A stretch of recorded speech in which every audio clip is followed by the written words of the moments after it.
اللہ نے ہر نبی کو بے عیب پیدا فرمایا ہے. اللہ نے کسی نبی کو، کسی رسول کو کوئی عیب نہیں عطا فرمایا، یعنی عیب ہوتے ہی نہیں ہیں، ان میں بے عیب ہی نبی ہوتے ہیں.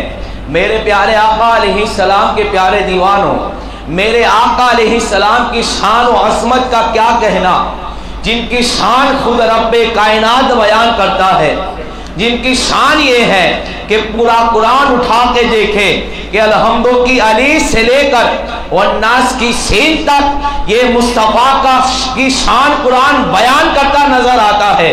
میرے پیارے آقا علیہ السلام کے پیارے دیوانوں، آقا علیہ السلام کی گستاخی اور میرے آقا علیہ السلام کی شان میں نازیبا کلمے تو مشرکوں کے مکہ کے دور کے اندر کفار مکہ نے بھی بکے ہیں. میرے پیارے آقا علیہ السلام کے پیارے دیوانوں، حضور علیہ السلام کی شان و عظمت کا کیا کہنا. میرے آقا کی شان کوئی گھٹائے سے کیا گھٹتی ہے، ان کی شان میں کوئی گھٹائے تو شان مصطفیٰ گھٹ نہیں سکتی ہے. اس لیے کہ قرآن مقدس جب تک کہ مصلی مسجد کے اندر پڑھا جائے گا، قرآن مقدس جب تک کہ تلاوت کی جائے گی، کوئی شان بیان کرے کہ نہ کرے، قرآن کا ایک ایک حرف مصطفیٰ کی شان بیان کرتا نظر آتا ہے.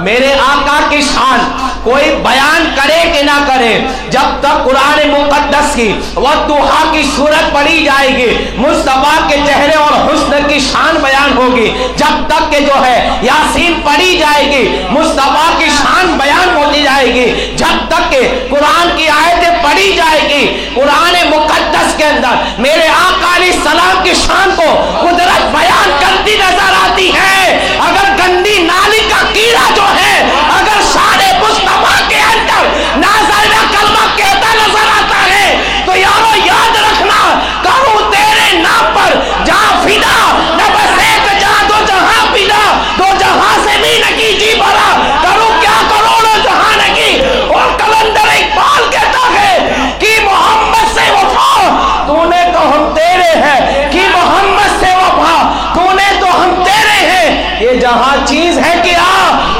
قلم تیرے ہیں. ارے قدم مصطفیٰ وہ ہے، اگر قدم مصطفیٰ نہ ہوتے، نہ آپ ہوتے نہ میں ہوتا. قدم مصطفیٰ وہ ہے کہ جن کے قدموں کی برکت سے یہ شیطان بھی وجود میں آئے ہیں، ہم بھی وجود میں آئے ہیں. اس لیے میرے پیارے آقا علیہ السلام کے پیارے دیوانوں، شان مصطفیٰ کوئی بیان کرے کہ نہ کرے، قیامت تک قرآن بیان کرتا رہے گا. اور قرآن کہتا ہے وَرَفَعْنَا لَكَ ذِكْرَكَ، اے محبوب ہم نے تیرے ذکر کو بلند کر دیا. محبوب کا ذکر تو بلند ہے، اگر کوئی کہتا بھی ہے تو وہ اس کی آخرت خراب ہوتی ہے. اگر کوئی چاند پہ تھوکے تو تھوک جائے گا، چاند پہ کہاں آئے گا؟ وہی معاملہ ہے. یہ مثال سمجھو، چاند کے اوپر تھوکنے سے چاند پہ تھوک نہیں جاتا، سورج کے اوپر تھوکنے سے سورج پہ تھوک نہیں جاتا. اسی طرح مصطفیٰ کی شان میں بے ادبی اور گستاخی کرے، میرے آقا علیہ السلام کی شان گھٹ نہیں سکتی.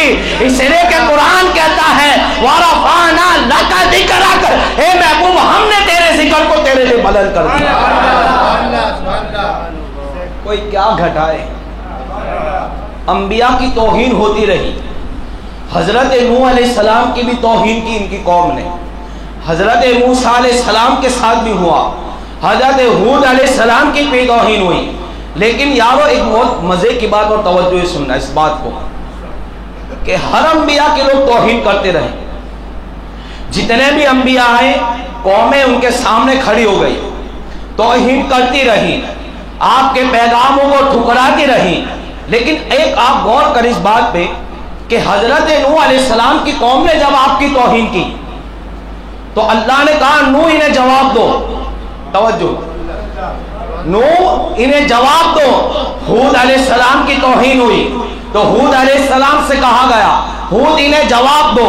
موسیٰ علیہ السلام کی بارگاہ میں فرعون نے جو ہے نازیبا کلمے کہے، آپ کو معاذاللہ جادوگر کہا، تو آپ کو بھی کہا گیا کہ آپ اپنی جو ہے اس بات کا ڈیفینس کریں، اس کا جواب دیں۔ تمام انبیاء کرام کی توہین ہوتی رہی، تمام نبیوں سے کہا گیا آپ اس کا جواب دیں، لیکن شان رسالت الگ ہے، مصطفیٰ کی شان جدا ہے۔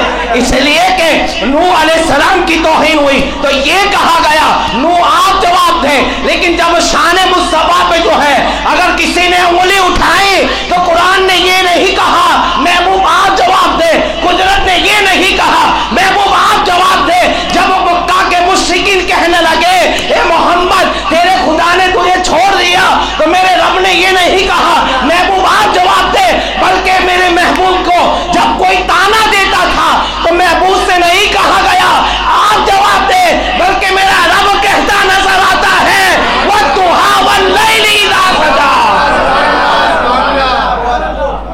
محبوب کی شان میں جب کوئی گستاخی کرتا تھا تو محبوب سے نہیں کہا گیا محبوب آپ جواب دے، بلکہ قدرت جواب دیتی نظر آتی تھی۔ اور جب بھی محبوب کی کوئی گستاخی کرے گا جواب نہ بن پڑے تو نہ دینا، قرآن پڑھ لینا، قرآن پڑھ لینا، ان گستاخوں کو جواب مل جائے گا۔ اور وسیم رضوی جیسے میں نام لے کے بول رہا ہوں اس لیے کہ جب وہ نام لے کر میرے محبوب کی شان میں گستاخی کرتا ہے تو ہمارے عشق کی غیرت وہاں نہیں پڑی ہوئی ہے کہ ہم بیدار نہ رہے، بلکہ یاد رکھنا دوسری ایک توجہ والی بات کہ جب کسی نبی کی توہین ہوئی، بہت توجہ سے آج کی محفل میں آپ کچھ لے کے جائیں گے انشاءاللہ، جب بھی کسی نبی کی توہین ہوئی تو اللہ کا عذاب آیا کہ کوئی بندر بن گئے، کوئی سور بن گئے، کسی کی بستیاں الٹ گئیں، یہ ہوا نا، آپ نے سنا ہے۔ کسی بھی نبی کی توہین ہوئی تو اللہ کا قرآن اٹھا کے دیکھے، جب بھی کسی نبی کے گستاخی ہوئی قرآن نے انہیں جو ہے قرآن اٹھا کے دیکھے ان کی بستیاں الٹ گئی، انہیں سور بنا دیا، کسی کو بندر بنا دیا، میرے نبی کی توہین کرتا ہے۔ تو آخر وجہ کیا ہے کہ میرے آقا علیہ السلام کے سامنے حرم شریف میں بیٹھ کر حضور نماز پڑھ رہے ہیں، ابو جہل کی ٹولی حضور کے حوالے سے بک بک کر رہی ہے، تو ان کے چہرے کیوں تبدیل نہیں ہوئے؟ ہے ولید بن مغیرہ نے گستاخی، اس کا چہرہ کیوں نہیں ہوا؟ ابو لہب نے گستاخی کی تو ایسا وہ کافروں پہ اجتماعی عذاب کیوں نہیں آیا؟ وجہ کیا ہے؟ پچھلے سابقین انبیاء کرام رسولان اعظام کی جب توہین ہوئی تو قدرت کی طرف سے اجتماعی عذاب آئے، لیکن جب میرے محبوب کی توہین کوئی کر رہا تھا تو آج یہ معاملہ کیا ہوا؟ میرے اللہ کی قدرت میں کمی نہیں آئی، نظام بدل گیا۔ اس لیے توجہ سے یارو، نوح علیہ السلام کی قوم میں عمر جیسا کوئی نہیں تھا، نوح علیہ السلام کی قوم میں صدیق اکبر کا عشق رسول نہیں تھا، نوح علیہ السلام کی قوم میں علی مرتضیٰ جیسا فاتح خیبر نہیں تھا۔ آج تو اتنے عاشق رسول پیدا ہو گئے ہیں کہ میرے محبوب کی توہین کریں گے تو میرا عمر تلوار لے کے کھڑا ہوتا نظر آئے گا۔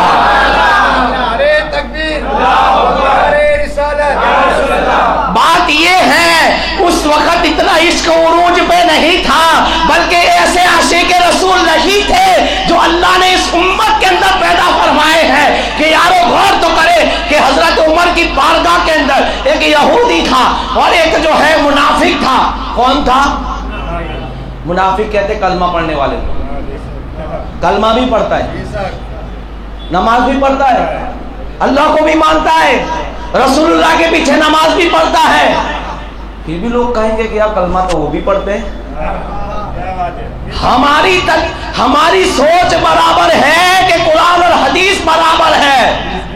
اگر انسان یہ کہے اپنے ترازو میں تولے کہ سب برابر، تو پھر قرآن اور حضرت عمر کے بارے میں آپ کیا کہو گے؟ کلمہ پڑھنے والا، میں کہتا ہوں نام لے کے، کلمہ پڑھنے والا آیا اور وہاں ایک یہودی تھا، معاملہ کیا تھا؟ زمین کے بارے میں لڑائی ہو گئی، تو یہ لوگ فیصلہ کرانے کے لیے ہمارے نبی کی بارگاہ میں گئے اور حضور علیہ السلام انصاف قائم کرنے آئے تھے۔ چاہے کوئی غیر ہی کیوں نہ ہو، اگر حق میں اس کا فیصلہ ہے تو وہاں فیصلہ کیا جاتا ہے۔ تو آقا علیہ السلام نے کہا کہ میں فیصلہ یہودی کے حق میں سناتا ہوں۔ اب یہ کون تھا؟ اس مسلمان کا نام نہاد صحابی رسول ہوتے تو سر تسلیم خم کر دیتے، ہاں آقا ہم آپ کے فیصلے کا احترام اپنی جانوں سے بھی زیادہ کرتے ہیں۔ وہاں نام نہاد مسلمان تھا۔ آپ فلا وربک کی تفسیر اٹھا کے دیکھیں، سورہ نساء کی آیت کے اندر اس کو لکھا ہے قرآن کی۔ اب اس کو یہ ہوا، میں اس لیے کہہ رہا ہوں کہ پہلے ایسا کوئی نہیں تھا، اس لیے عذاب آتے تھے۔ اب کہا میرے محبوب کے گستاخوں کا بدلہ تمہیں ہی لینا ہے۔ صحابہ کرام کا دور دیکھے، اس لیے اس واقعے کو اس میں فٹ کر رہا ہوں کہ حضرت جب وہ مسلمان نام نہاد تھا، کلمہ پڑھنے والا، حضور کے پیچھے نماز پڑھتا تھا، زور سے بولے کس کے پیچھے؟ کلمہ بھی پڑھتا تھا، لا الہ الا اللہ محمد رسول اللہ، نماز بھی پڑھتا تھا، کلمہ بھی پڑھتا تھا۔ اب اس نے کہا کہ نہ میرے کو تو یہ فیصلہ برابر نہیں لگا، چلو اپنے عمر کے پاس جاتے۔ وہ کلمہ پڑھنے والے کی سوچ کیا تھی معلوم؟ کہ حضرت عمر تو یہودیوں سے بہت چیڑتے ہیں، ہاں وہ تو جو ہے اشداء علی الکفار کی تصویر ہے، تو وہ تو میرے حق میں فیصلہ کر دیں گے، اس کو تو بھگا دے گی۔ یہ اس کا مائنڈ تھا۔ میں دعوے سے کہہ رہا ہوں جس کو بھی دیکھنا ہو قرآن کی تفسیر اٹھا کے دیکھیں۔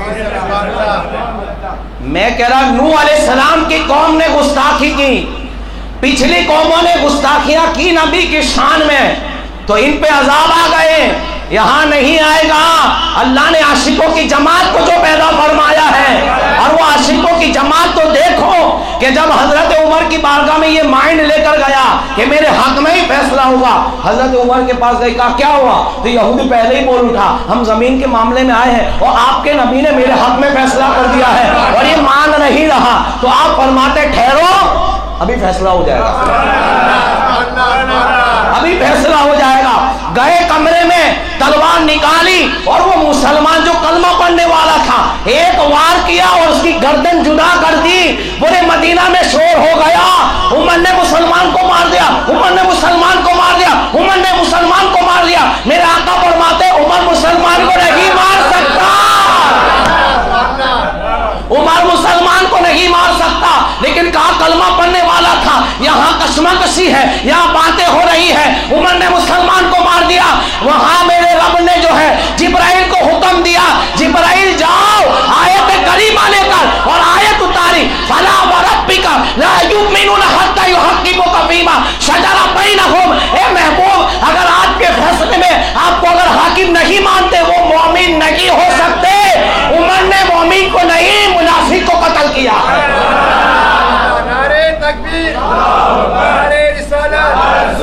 اسی لیے ہماری امت کے اندر اللہ نے ایسے عشق والے جاماز پیدا فرمائے ہیں، تو کوئی گستاخی کرے گا تو اب وہ عذاب نہیں آئے گا۔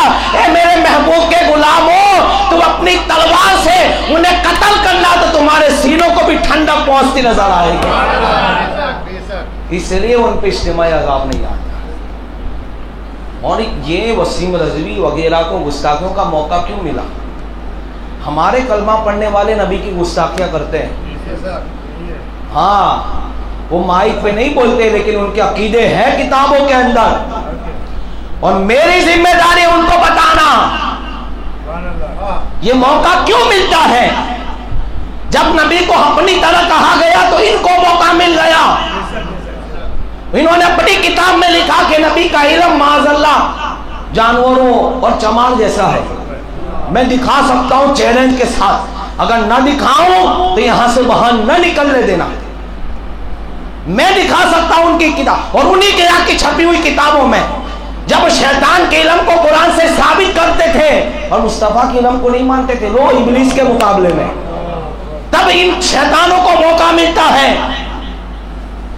جس وقت صحابہ کرام کا دور اٹھا کے دیکھیں کہ صحابہ کرام کے وہ دور کے اندر حضور کی شان میں بولنے سے پہلے سب گھبراتے تھے، اس لیے کہ اس زمانے کے عقیدے لوگوں کا یہ تھا کہ کروں تیرے نام پہ جا فدا۔ ارے یہ تو نہ بس ایک جہاں دو جہاں فدا، دو جہاں سے بھی جی نہیں بھرا، کروں کیا کروڑوں جہاں نہیں۔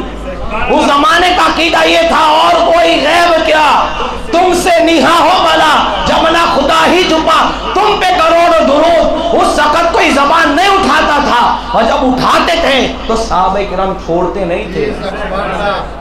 ایک نابینا صحابی کی بات عرض کروں، نابینا ہے، ان کی لونڈی حضور کے شان میں گستاخیاں کرتی تھی، اور یہاں تک لکھا کہ آپ نے اس سے نکاح بھی کیا ہوا تھا، اولاد بھی تھی، آنکھیں نہیں تھیں، لیکن عشق رسول وہ عروج پر پہنچا ہوا تھا۔ ہم دیکھیں تو بدر اور احد کے اندر صحابہ کرام کی قربانیاں، کہ کیسے میرے نبی کے صحابہ اپنی جانوں پہ کھیل کر تحفظ ناموں سے رسالت اور توحید کے کلمے کو بلند کرتے نظر آتے ہیں۔ وہ نابینا صحابی رسول ہیں، آنکھیں نہیں ہیں، وہ رات میں سوئی تو پنوڑی یا کوئی لکڑی تھی تو اس کے پیٹ پہ گاڑ کے نے زور سے دبایا، جب تک جان نہیں نکلی نا وہ دباتے رہے، مار دیا۔ صبح ہوئی، پھر وہاں بات پہنچی کہ ایک صحابی رسول نے ان کے گھر کی خاتون کو مار دیا۔ اللہ کے رسول علیہ السلام نے فرمایا کیوں مارا؟ تو آپ نے فرمایا آقا روز روز میں کٹ کٹ کٹ کٹ اس کی سنتا۔ کیا کہتی تھی وہ؟ تو یہ آپ کی بارگاہ میں نازیبہ کلمہ کہتی تھی، آپ کو معذاللہ گالیاں دیتی تھی۔ حضور نے فرمایا تو برابر ہے، تیرا قصاص معاف ہے۔ وما ارسلناک الا رحمۃ للعالمین والے آقا، بے شک میرے آقا زمانے کے لیے جہاں کے لیے رحمت بن کے آئے ہیں، لیکن گستاخ کو ماننا بھی رحمت ہے، کائنات پہ رحمت ہے۔ جب حضور کی گستاخیاں ہوگی نا تو پھر اللہ کا عذاب آتا ہے۔ یہ بے سکونی کیا ہے؟ آج کوئی بولنے تیار نہیں۔ اہل سنت والجماعت کے اللہ تعالیٰ نے خاتمے میں یہ چیز رکھی ہے کہ ہم ڈنکے کی چوٹ پر وہ اپنا ہو یا پرایا اس کا رد کرتے ہیں، اس لیے کہ کم از کم ہم بول کر تو نام لکھوائیں حضور کے غلاموں میں کہ آقا ہاں ہاں جب آپ کی عزت پہ حملے ہوئے تھے تو ہم نے بھی کچھ زبان آپ کے لیے ہلا دی تھی، ہم نے بھی کچھ کلمے آپ کے لیے کہہ دیے تھے۔ صحابہ کرام کی زندگی کو دیکھیں، کوئی کلمہ آپ کو کیا پتا؟ صدیق اکبر کی شان کیا ہے؟ میرے آقا فرماتے 100% نرمی، میں سمجھانے کے لیے 100% نرمی جو ہوتی ہے نا اس میں سے 99% نرمی اللہ نے ابو بکر صدیق میں رکھی۔ اتنا نرم دل تھا سیدنا ابو بکر صدیق کا، لیکن ایک دن یہ ہوا آستین چڑھی ہوئی ہے اور غصے میں آئے، بہت غصے میں بارگاہ رسالت میں۔ میرے آقا نے کہا ابو بکر کیا بات ہے؟ توجہ سے یہاں سے لے کر آخر تک سب کی توجہ چاہوں گا۔ میرے پیارے آقا علیہ السلام کے پیارے دیوانوں، سیدنا صدیق اکبر کے جلال کو دیکھ کر میں آقا نے کہا ابو بکر اتنے پریشان اور اتنے غصے پہ کیوں ہیں؟ وہ کہا نا وہ میرا باپ ابو قحافہ، اسلام باپ کی تعظیم بھی سکھاتا ہے، لیکن باپ اگر صحابی رسول کا ہو اور اگر نازیبہ کلمہ کا ہے تو کیا رویہ ہو، یہ بھی اسلام سکھاتا نظر آتا ہے۔ کہا کیا بات ہے؟ کہا میرا باپ ابو قحافہ آپ کے بارے میں ایسا کہہ رہا تھا تو میں نے اٹھایا مکہ اور منہ میں مار دیا۔ 99% نرمی رکھنے والے صدیق اکبر کی نرمی کہ میرے آقا بیان کرے، وہاں جلال کیوں دکھایا؟ باپ کو مارا کیوں؟ وہ یوں کہہ رہے تھے، ان کے بعد میں ایمان لائے۔ ہاں صدیق اکبر کی شان یہ کہ ابا بھی صحابی، امی بھی صحابی، بہن بھی، بیٹے بھی، سب پورا پریوار صحابی رسول، یہ آپ کی شان ہے۔ لیکن ایمان نہیں لائے تھے، اس سے پہلے کا یہ واقعہ ہے۔ تو کہا کیا کرے تھے؟ تو انہوں نے خالی اتنا کہا کہ اتنا وہ جملہ سنیں، فرمایا حضور کے بارے میں ہلکا جملہ بھی کہنا گستاخی کا ہو وہ کفر ہے۔ میں نہیں کہتا، میں بتا سکتا ہوں آپ کو جس ٹاپک پہ آپ چاہے، حدیث میں قرآن میں ہے، اور فتاوی عالمگیری کے اندر تو اورنگزیب بادشاہ کے زمانے میں لکھی گئی 500 برس پہلے۔ فتاوی عالمگیری کے اندر ہندوستان کے 500 علماء نے اس کو مل کے لکھا تھا۔ اس کتاب میں لکھا ہے کہ حضور کی چپل کی توہین بھی کفر ہے۔ کس کی؟ حضور کی نالین کی توہین بھی کفر ہے۔ ذات مصطفیٰ تو بہت دور کی بات ہے، ذات مصطفیٰ بہت دور کی بات ہے۔ حضور کی نالین کی توہین کیا ہے؟ کیا ہے؟ آدمی کا ایمان چلا جاتا ہے. لوگ ہم ایمان کو کیا سمجھتے ہیں؟ آسان ہے کلمہ پڑھنا، لیکن ایمان کا بچانا بھی بڑا مشکل ہے. جیسے آسان ہے نا کلمہ پڑھنا، ایسا آسانی سے نکل جاتا ہے ایمان. حضور نے نہیں کہا تھا قیامت کی نشانیوں میں کہ صبح ایمان والا ہوگا شام میں کافر ہوگا؟ وہ کیا ہے؟ وہ بے ادبی رسول کی وجہ سے ہوں گے، نماز پڑھتے ہوں گے، سب کرتے ہوں گے، لیکن حضور کی شان میں ادنا گستاخی، حضور کے علم پہ سوال کرنا یہ گستاخی ہے. حضور کو اپنا طرح کہنا یہ گستاخی ہے. حضور ہماری طرح کیسے ہو سکتے ہیں؟ موسیٰ حضور کی طرح نہیں ہو سکتے، یعقوب یوسف میرے مصطفیٰ کی طرح نہیں ہو سکتے. سب سے اعلیٰ و اعلیٰ ہمارا نبی، اور کون ہو سکتا ہے ان کی طرح؟ یہ توہین ہے. تو صدیق اکبر کے ابا نے خالی اتنا جملہ کہا تھا کہ کیا محمد کے پیچھے جاتے رہتے ہو رسول اللہ، بس اتنا کہا تھا، مار دیا. یہ ہے. دوسری بات جو مجھے مین پوائنٹ پہ آنا ہے، گستاخی کون کرتا ہے؟ ہر کافر گستاخی نہیں کرتا، ورنہ حضور کے زمانے میں تو سب بغیر ایمان کے تھے، ایمان لائے نہیں تھے. اور جو گستاخی کرتا ہے نا وہ ایمان ابھی لا بھی سدھر بھی نہیں سکتا، یوں کہہ دے. ہر کافر گستاخی نہیں کر سکتا. چلو حضرت عمر کے بارے میں دیکھو، ایمان نہیں لائے تھے تو تلوار لے کے نکلے تھے نا. میرے حضور کی شان میں انہیں گستاخی نہیں کی تھی، وہ حضور کے مشن کے خلاف تھے. یعنی جو حضور دین لے کر آئے تھے تو ان کو کہا گیا کہ ان کے دین کے آنے سے یہاں تفرقہ پیدا ہو گیا یا جو ہے فتنہ پیدا ہو گیا ہے، تو یہ مشن کے لیے آپ نکلے تھے، لیکن گستاخی نہیں کی تھی. قدم مصطفیٰ کے پہنچنے سے پہلے ہی دل کے اندر ایمان کی روشنی ہو گئی. اسی طرح بہت سے صحابہ کرام ایمان لائے لیکن گستاخی نہیں کی. گستاخی کون کرتا ہے؟ میں اس کو قرآن سے بتا سکتا ہوں، قرآن شریف، تاکہ پھر آپ لوگ یہ نہ کہیں کہ مولانا یہ کیا کہہ رہے ہیں. جملہ بڑا بھاری ہے، اس لیے ہضم ہو نہ ہو اس لیے قرآن دکھا کے بات کر دیتا ہوں. یہ میرے ہاتھ میں قرآن مقدس، اللہ کی کتاب، اس کا پارہ نمبر 29 اور سورہ قلم، پارہ نمبر 29 اور سورہ قلم، سورہ تبارک ہے نا اس کے بعد والی سورت. اللہ ارشاد فرماتا یہ سورت کے اندر میرے نبی کے اللہ نے شان بھی بیان فرمائی. اللہ کیا فرماتا ہے دیکھو، درود شریف اللہم صلی علی سیدنا محمد معدن الجود والکرم علیہ وبارک وسلم صلاۃ و سلام علیک یا رسول اللہ صلی اللہ علیہ وسلم. ہر کافر گستاخی نہیں کرتا ہے کہ نہیں؟ باقی ایمان تو لاتے ہیں. گستاخی کون کرتا ہے؟ اب وسیم رضوی کے حوالے سے آپ سوچ لیں، یا اب تک اس کے جتنے شیطان پیدا ہوئے اس کے حوالے سے آپ سوچ لیں، یا آپ کے سامنے اگر کوئی حضور کی توہین کرتا ہے تو اس کے بارے میں بھی آپ فیصلہ کر لیں گے. قرآن کے اندر اللہ نے فرمایا اُتُلِّمْ بَعْدَ ذَلِكَ زَنِيمٌ. یہ آیت ولید بن مغیرہ کے بارے میں نازل ہوئی. اس نے میرے آقا علیہ السلام کو معاذ اللہ مجنون کہا تھا، حضور کی گستاخی کرتا تھا. تو آقا علیہ السلام کی جب اس نے گستاخی شروع کی، یہاں یہ گستاخی کر رہا تھا، وہاں سورہ قلم کی آیت اتر رہی تھی، اے محبوب آپ خاموش رہے، آپ پہ گستاخوں کو جواب قدرت عطا فرمائے گی.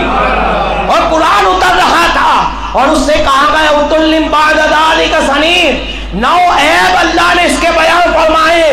پتا چلا اگر گستاخ رسول ہے تو اس کے عیبوں کو لوگوں کے سامنے کھلا کرنا یہ سنت الہیہ ہے. قرآن کی 9 آیت پڑھ کے دیکھیں، حماد مشاء بنمیم مناع للخیر معتد اثیم اُتُلِّمْ بَعْدَ ذَلِكَ زَنِيمٌ. کہا جو میرے محبوب کا گستاخ ہوتا ہے وہ حلالی نہیں ہو سکتا. قرآن کہتا ہے اس کا نسب چیک کیا جائے. ولید بن مغیرہ کو پتا چلا کہ اللہ کا قرآن ایسا کہتا ہے کہ تو اپنا نسب چیک کر، تو اپنے ابا کی اولاد نہیں ہے، میں نہیں کہہ رہا، قرآن کہہ رہا ہے. تو یہ اُتُلِّمْ بَعْدَ ذَلِكَ زَنِيمٌ، ولد الزنا سے زنیم بنا ہے، یعنی کہ وہ اپنے ابا کی اولاد میں سے نہیں ہے. اس کی ماں نے خطا کی تھی اور خطا کا انجام ولید بن مغیرہ پیدا ہوا. جن ماؤں کی شرم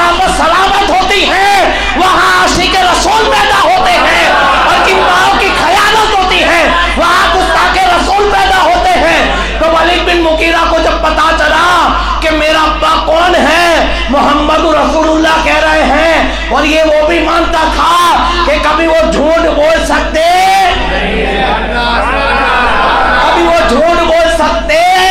نہیں ہے. تو اس کی ماں کے پاس گیا اور مارا مکہ اور تلوار لے کے چھاتی پہ بیٹھ گیا.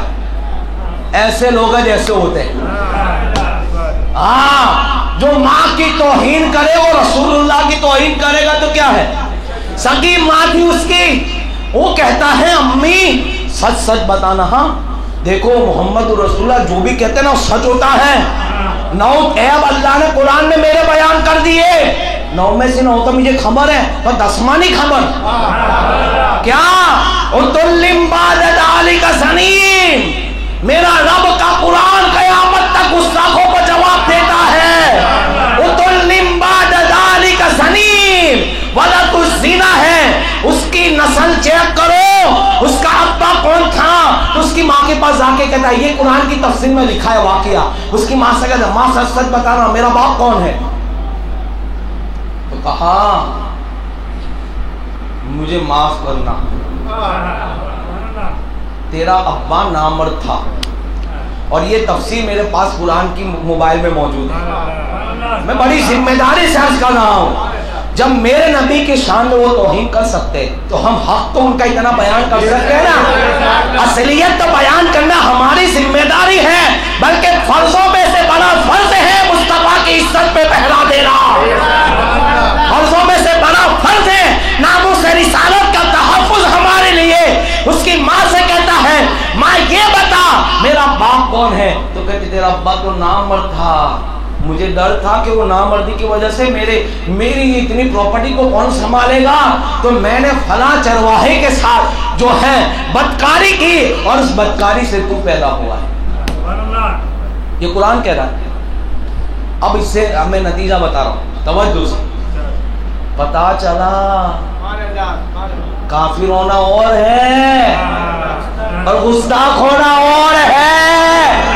ہر کافر جو ہے ولد الزنا تو کیسے کہا جائے گا, ہے کہ نہیں. ہو سکتا ہے اس کا نسب سلامت ہو, لیکن جب ایسے پیدا ہوتے ہیں تو اس کو قرآن اتلم بعد ذالک زنیم کہتا نظر آتا ہے, یعنی کہ وہ حلال نہیں ہوتے. اب جو بھی گستاخی کر رہا ہے بیٹھ کر, چاہے وہ وسیم رضوی ہو, چاہے وہ نرسمہا راؤ ہو, چاہے کوئی بھی ہو, چاہے ویش کا culture who, freedom of speech کے نام پر, آزادی کے نام پر یورپ کا باشندہ ہو, یا امریکہ جو ہے وائٹ ہاؤس کا جو ہے ایک لونڈا ہو, اگر وہ گستاخی رسول کرتا ہے تو سمجھ جاؤ کہ اس کی ماں کی شرافت نہیں تھی. ماں کی خیانت سے گستاخ پیدا ہوتے ہیں, ماں کی شرافت سے عاشق رسول پیدا ہوتے ہیں. یہ ہے حقیقت. اس لیے وسیم رضوی سے پوچھ لینا کوئی دن, انٹرویو والے سے کہہ دینا پوچھ لے کہ نسب بیان کر دے. اس لیے کہ اس نے بہت بڑی توہین کی. وہ تو خالی حضور کو مجنون کہہ رہے تھے معاذ اللہ, اور اس نے تو پوری کتاب چھاپ دی. اور اللہ فرماتا ہے ان الذین یؤذون اللہ ورسولہ لعنہم اللہ فی الدنیا والآخرہ ولہم عذاب مہین. جو اللہ اور اس کے رسول کو اذیت دیتے ہیں ان پہ اللہ کی لعنت ہوتی ہے, آخرت میں ان کے لیے عذاب ہوتا ہے, بہت بڑا عذاب مہین کہا. بھلے آپ دیکھنا ہی دنوں میں ان شیطانوں کا کیا حشر ہوگا, اس لیے کہ انہوں نے میرے مصطفیٰ کی توہین کی. اور دوسری بات, حضور کی توہین یہ اللہ کی توہین ہے. حضور کو راضی کرنا یہ اللہ کو راضی کرنا, حضور کی اطاعت کرنا یہ اللہ کی اطاعت کرنا. پتا چلا اتلم بعد ذالک زنیم. یہ آیت یاد کر لو, اتلم بعد ذالک زنیم. جو بھی حضور کے شان میں گستاخی کرے اس کا معاملہ یہی ہے. اور یہ قرآن کہہ رہا ہے, میں نہیں کہہ رہا, میں اپنے گھر کا ایک لفظ نہیں امید رہا, یہ سب قرآن بیان کر رہا ہے. اس لیے کہ شرافت والا خون ہوتا ہے تو شریفوں والی بات ہوتی ہے, خباثت والا خون ہوتا ہے تو خباثت جیسی بات ہوتی ہے.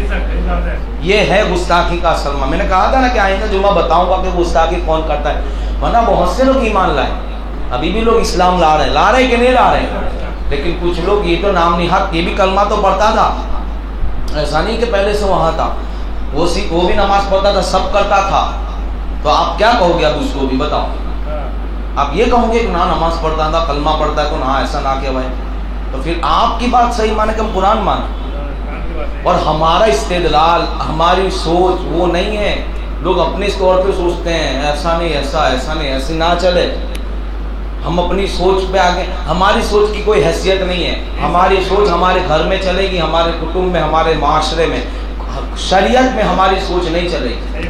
میں صحیح بتا رہا ہوں، بار بار کہہ رہا ہوں، لوگ کہتے ہیں ایسا کیوں، وہ بھی تو کلمہ پڑھتے ہیں، تو بھائی میں کہہ رہا ہوں کہ بھی قرآن کہہ رہا ہے، چلو بتا۔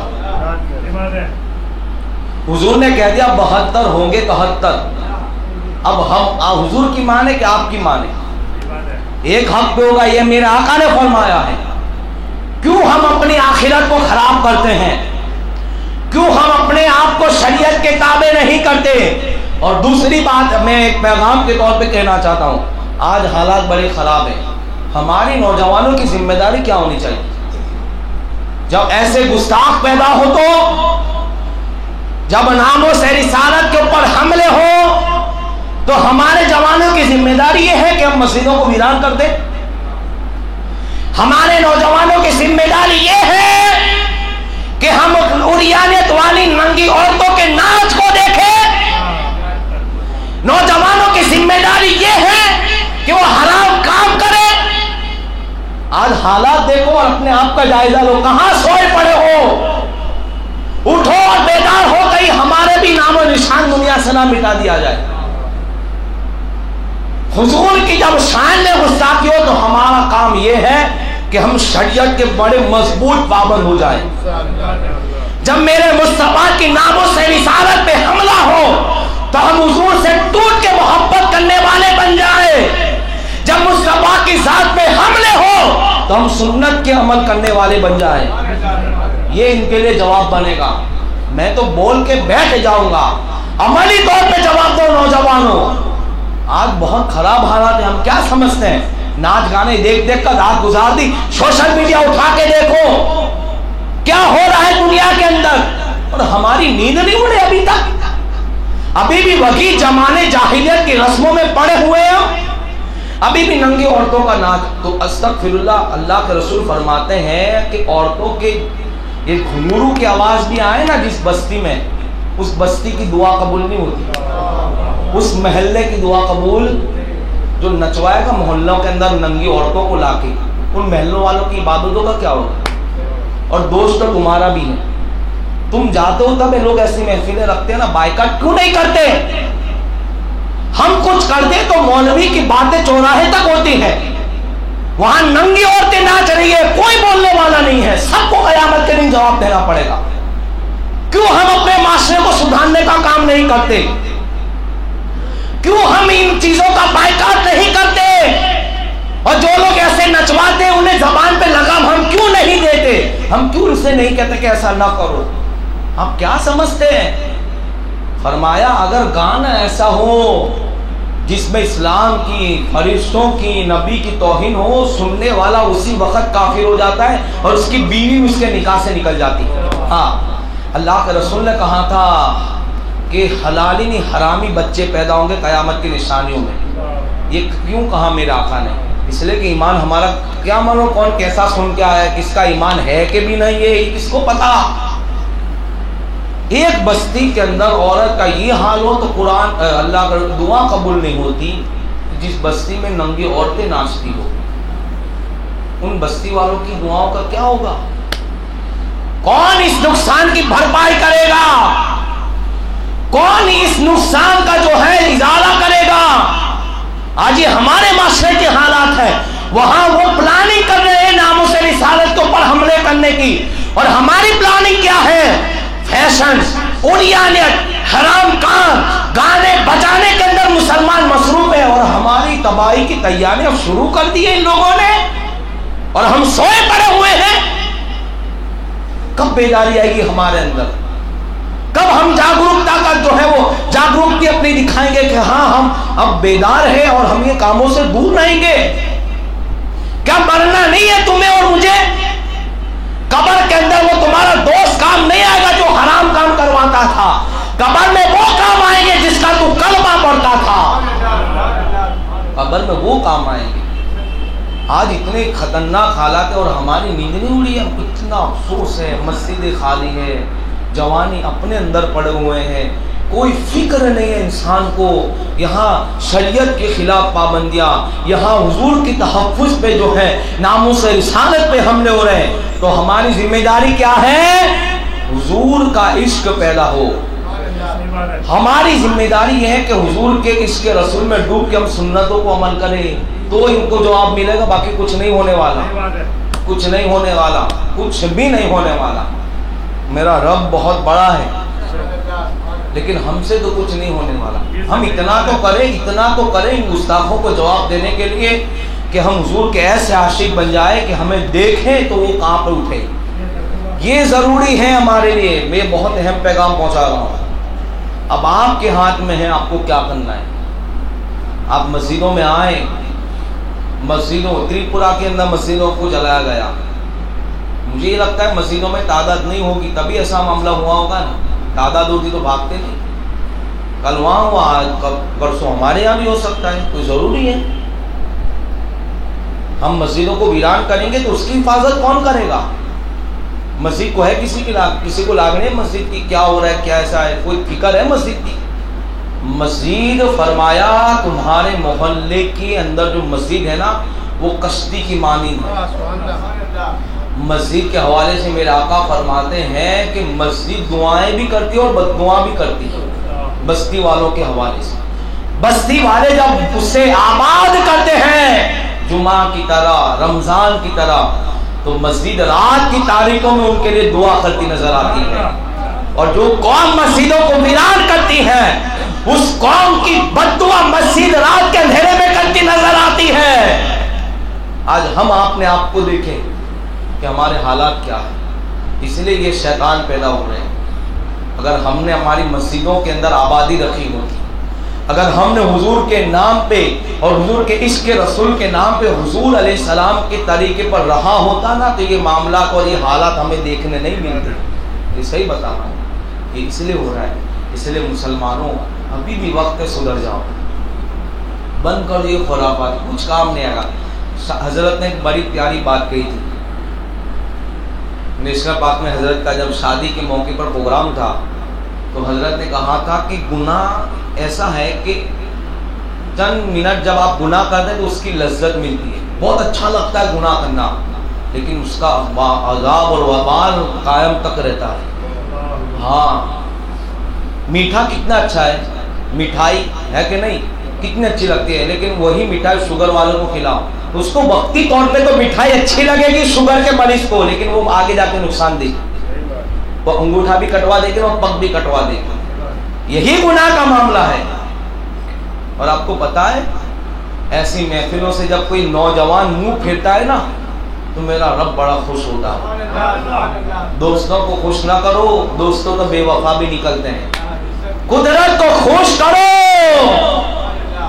یہ میرا رب خوش ہو گیا نا تو تمہاری زندگی بھی سنور جائے گی اور آخرت میں بھی کوئی فکر نہیں رہے گی۔ لیکن ہمارے معاملات تو خیر، جو دل قدر تھا وہ عرض کر دیا کہ اگر ہمیں حضور کی ناموس میں پہرا دینا ہے تو سب سے پہلا کام ہمارے عملی طور پہ ہونا چاہیے۔ ہم عمل والے بن جائیں پھر سب انشاءاللہ اللہ کی ایک آئے وَلَا تَهِنُوا وَلَا تَحْزَنُوا وَأَنْتُمُ الْأَعْلَوْنَ إِن كُنتُم مُؤْمِنِينَ۔ خوف نہ کرو، غم نہ کرو اگر تم مومن ہو۔ مومنوں کو گھبرانے کی ضرورت نہیں، ہمارا ایمان کمزور ہوگا اس لیے ہم ڈر رہے ہیں، باقی کوئی گھبرانے کی ضرورت نہیں۔ وہ 313 تھے، وہاں 1000 تھے۔ ہاں، یہ ہے ہمارے پاس اسلام کی مثال ہے، اور ہماری وہ تاریخ جو مجاہدین کی موجود ہے، اس سے ہمیں نہیں پتا چلا کیا تھا۔ ایمان مضبوط تھا، عمل مضبوط تھا تو ہزاروں پہ بھی بھاری نظر آتے تھے۔ اس لیے مسلمانوں خرافات کو بند کرو۔ نکاح ہے تو آپ محفلیں رکھو، بڑے بڑے مقرر رکھو، نعت کے پروگرام رکھو، نہیں مزہ آتا اس میں۔ اگر آپ کو ان میں مزہ نہیں آتا تو آپ اپنا احتساب کریں کہ ہم کیا ہیں۔ اگر گانوں میں لذت ملتی ہے اور نعت میں لذت نہیں ملتی تو سوچے کہ ہم کہاں کھڑے ہوئے ہیں. نعت حسان بھی ثابت نہ پڑی تھی. گانا بجانا تو شیطان کا کام ہے. اللہ تعالی ہم سب کو عمل کی توفیق عطا فرمائے. وآخر دعوانا الحمدللہ رب العالمین. پیارے دوستو، میری آواز کسی تک پہنچے یا نہ پہنچے، کسی کے دل پر اثر کرے یا نہ کرے، میں کوشش کر کے اپنے حصے کا فرض ادا کرتا رہوں گا. اگر آپ کو بھی میری کوشش اچھی لگے تو اس پیغام کو اپنے دیگر دوستوں تک فیس بک اور واٹس ایپ کے ذریعے ضرور پہنچائیے گا. نیوز چینل پر نئے آنے والے دوستوں سے گزارش ہے کہ اگر انہوں نے ابھی تک ہمارے چینل کو سبسکرائب نہیں کیا تو اسے سبسکرائب کرتے ہوئے ساتھ موجود گھنٹی کے بٹن کو بھی دبا دیں تاکہ ہر نئی آنے والی ویڈیو کی نوٹیفیکیشن باقاعدگی کے ساتھ آپ تک پہنچتی رہے.